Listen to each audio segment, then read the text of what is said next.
We've created resources to help prepare for the Fundamentals of Engineering exam and the Professional Engineers exam.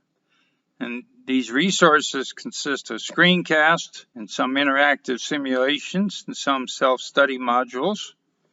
And they're organized by the topics that are in these exams. So for the FE exam, we have over 300 of these resources, and for the P exam, 130. And I show the links here for the two resources. So let's go to the LearnChemE page where they're located and look at what these look like.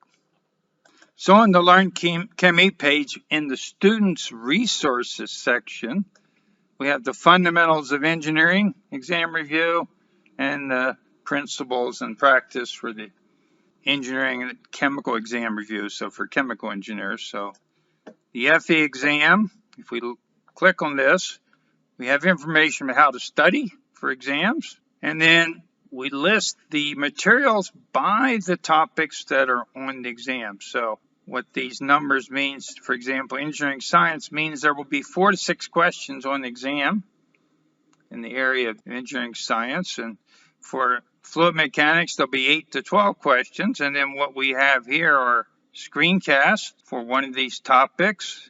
Here we have, in addition to screencasts, links to self-study modules. If you look at a Bernoulli equation, link to an interactive simulation, as well as self-study modules, and the rest of the links are the screencast. And so these resources then hopefully help prepare for these exams.